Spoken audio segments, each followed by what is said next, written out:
So start by introducing yourself, please. Yeah, sure. Good afternoon, ma'am. My name is Shubham Kumar.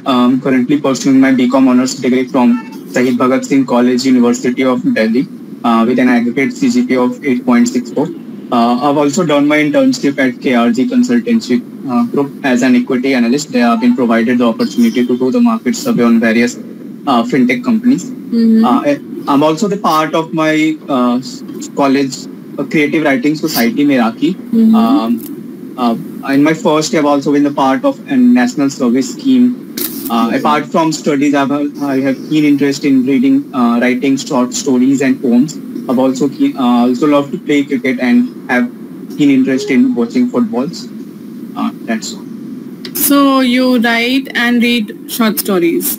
Yeah. Okay. So can you recommend me 3 short stories from different authors, preferably? The first one, which my personally favorite, is दुनिया का सबसे अनमोल रतन by Munshi Premchand. It's one of the, in my point of view, it's one of the best short stories. Apart from that, one is from Manto, that is Kholdo. It's quite, it's been the stories that reflect our societies, our present society, and the society that were at the time of during the partition of India. So these two one, and the second one was what? Kholdo. Kholdo from Sahadat Manto. Okay. And the third one would say about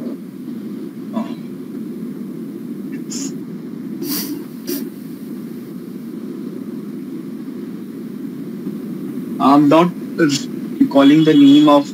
It's by the Hazari Prasad Dwivedi. One of the stories related to. I'm not able to recall the title of the story, but it's about it's about the government. It's mainly how the government at the time during the partition, at the time of the partition, and at the after how India just how socially backward India are, and how the rural people were exploited at the time of the independence. I'm not able to recall that the title of. Okay, if you recall the title, you can tell in between. Yeah. Like? Cricket and football. Okay. So, why do you think that most of the cricketers in India are actually great footballers, but instead of going for football, they actually went for cricket? Say for once, MS Dhoni. Yeah, that's been one of the main, if we see the recent Supreme Court judgment, right, like the chairperson and the coach of the football team that were, the coach was around for 20 years. He's been the coach of the India for 20 years. But if you see the development in the football, in the performance of the Indian football team, it's negligible in the last 20 years. That's why Supreme Court recommended to remove them from. So this is one of the reasons, like football is not that much appreciated in India. It's not very much inculturable. Like it's mainly played in the northeastern regions or somewhat in the southern parts of India. But if you see the majority of the population lives in the northern India, and if you see the cricket is very much famous in the northern India, and if you see the IPL difference between IPL and the football league, that ISL, Indian Super League, that was. You can see the difference in the viewers difference, like so it's one of the reasons, and also the salaries or the amount that they were paid from the ads and other various departments to the cricketer, that were they're very much in comparison to the football. So, but don't you think that if Dhoni, Ganguly, so many of our cricketers actually are the real football players. They were actually football players. Had they joined football, I mean, they're not even playing the sport of their liking, and then they're doing so great. What if they actually played football? Don't you think football as a game would have actually been better by now? More liked, more loved? Because India plays more football but watches more cricket. Football is a game that requires minimum equipment in comparison to cricket. Yeah, so it's that. Yeah, that's why we used to play cricket. We used to play football in our school time or the college time. It's quite preferable. But if you see the demand, if you see the viewers' culture, they like the football is very much popular in the Western culture. They whenever the World Cup comes or whenever the UEFA Champions League comes, we all Indians, most of the Indians support there. They have some particular teams. So it shows that they have interest in football, but not in the Indian football team. So they don't have that. We support more of Messi and Ronaldo than Baichung Bhutia. Yeah, sure. So do you think it's a colonial hangover? Or do you think the state is not doing enough for this? I can say that the state is not doing enough. The integral part of the football management team for the Indian football team, that's been very much redundant in the past 20 years. As I have also mentioned earlier, the Supreme Court's judgment that they have passed a few days ago for the removal of the men's football coach team and the director of the Indian football team.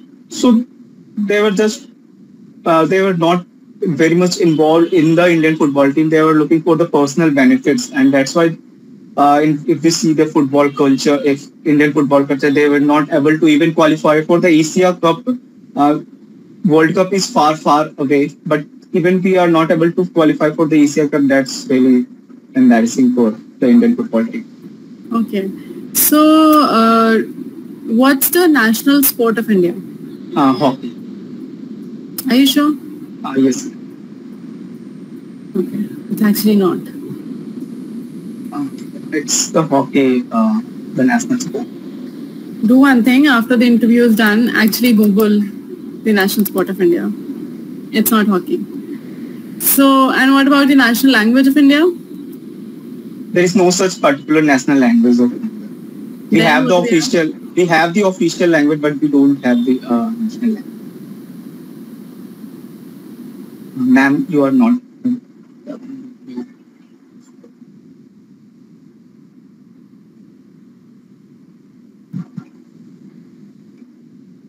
Sorry, I was on mute and I was speaking. Yeah. So, what's the official language of India? It's basically there are 22 official languages that were included in the Schedule 8 of the Indian Constitution. Some of them are English, Hindi, Mathli, Bengali, Odia, Nepali, and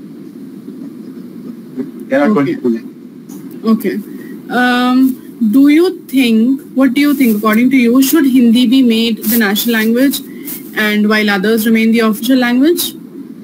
No, I'm not in. No, I don't think the Hindi should be made, because right now I'm residing in New Delhi, and in Delhi University we have the students come from various southern parts of India and the northeastern parts of India, and if I can see the difference, like if the teachers, if the professors are teaching in Hindi, they are not able to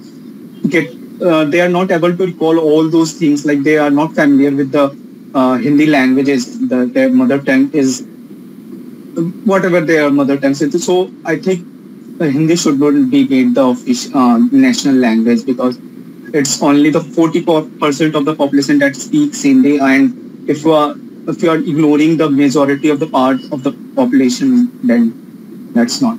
And so basically, also our motto is unity in diversity. So that diversity should be maintained in all forms. So coming to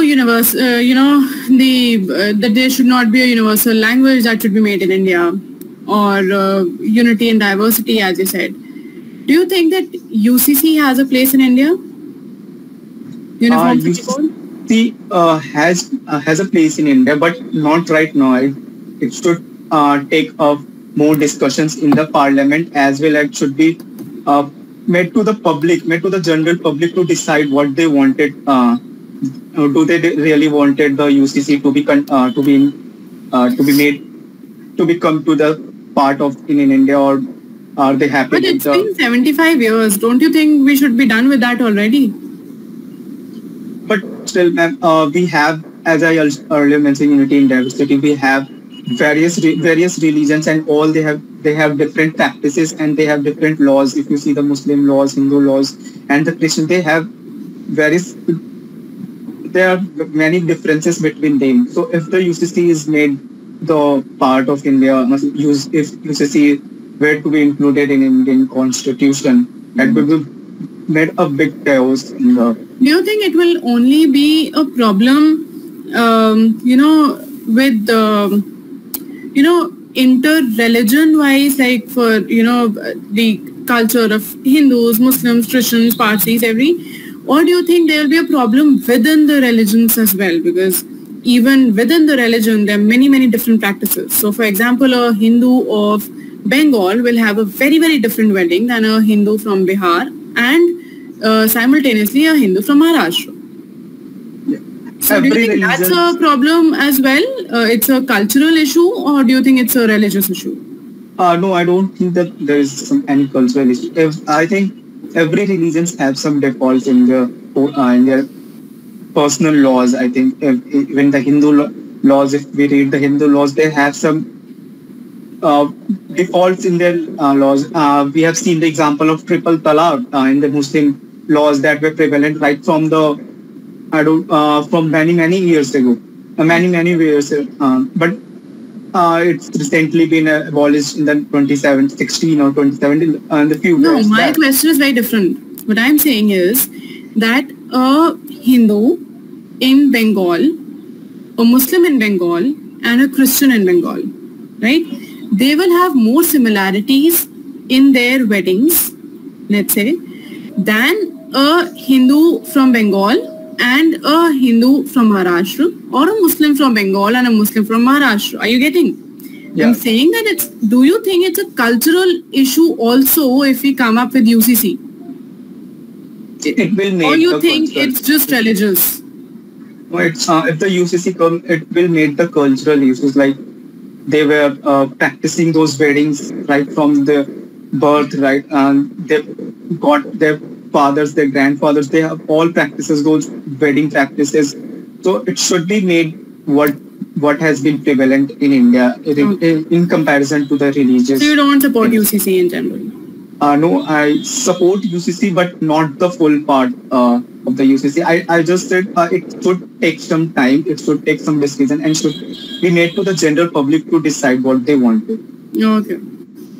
Okay, so that's all, Shubham. That's all I would like to ask. Is there anything you want to ask? No, ma'am. I just wanted to ask how was it? It was fine. It was very well. Good that you take your stand. But you need to work more on listening. Sure. First listen the whole question, then try to understand the whole question. If you haven't, ask the interviewer to repeat it. So right now I am speaking on a earphone with actually the mouthpiece literally inside the ears of the interviewee. That won't be the case when you go for the interview. There will be a particular distance. Maybe you will then not be able to listen or understand what the interviewer has asked you. Ask the question again. Let the question finish before answering it. Otherwise it goes wrong. Should I take some time before answering any question? Is it fine to take? It's fine to take. It's fine to take few seconds. It's always better to take a few seconds than not taking a few seconds and answering in haste. So your answers are fine. Your answers are well. But yeah, just on the question part, listen to the full question first. Thank you. Sir. Okay, anything else? No, ma'am. Okay. Thank you. All the very best. Thank you, ma'am. Yeah. Hi, Manjunath. How are you? I'm fine, ma'am. How are you, ma'am? Good afternoon, ma'am. I'm fine. Good afternoon. So let's start with you introducing yourself.